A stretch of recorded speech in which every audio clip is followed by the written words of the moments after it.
हाथी और चूहा की कहानी। एक राज्य में एक राजा का शासन था। हर सप्ताह पूरी शानो शौकत से नगर में उसका जुलूस निकला करता था, जहां प्रजा उसके दर्शन किया करती थी। एक दिन एक नन्हा चूहा उसी राजमार्ग के किनारे किनारे कहीं जा रहा था, जहां राजा का जुलूस निकलने वाला था। वह चूहा था तो छोटा सा, मगर उसका घमंड बहुत बड़ा था और वो खुद को सर्वश्रेष्ठ और महान समझता था। कुछ देर बाद राजमार्ग से राजा का भव्य जुलूस निकला, जिसे देखने लोगों की भीड़ लगने लगी। राजा अपने पूरे दल बल के साथ था। उसके सैनिक उसे घेरे हुए थे। कई मंत्री और अनुचर उसके पीछे थे। वह एक विशाल शाही हाथी पर सवार था। हाथी शाही था, इसलिए उसे भव्यता से सजाया गया था और उसकी शान भी देखते बनते थी। जुलूस में हाथी के साथ एक शाही बिल्ली और एक कुत्ता भी थे।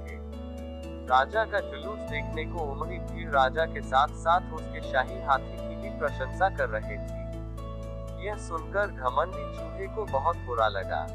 वह हाथी को गौर से देखने लगा, फिर सोचने लगा, इसमें ऐसी क्या खास बात है जो मुझ में नहीं। मैं भी उस जैसा ही हूँ। मेरे पास भी 2 आंखें, 2 कान, 1 नाक और 4 पैर हैं। फिर उसकी इतनी प्रशंसा की। उसके विशाल शरीर के कारण, लंबी सूंड के कारण, छोटी छोटी आंखों के कारण या झुर्रीदार चमड़ी के कारण। इस कारण एक बार तुम लोग मुझे देख लो, उस हाथी को भूल जाओगे। मैं हाथी से ज्यादा महान हूँ।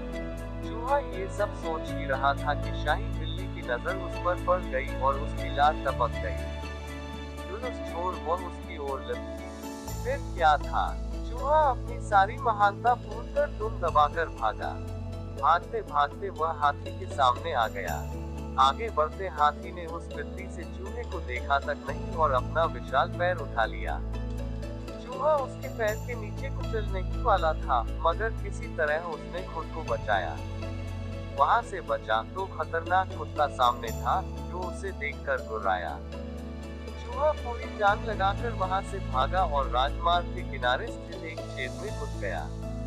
उसका सारा घमंड उतर चुका था।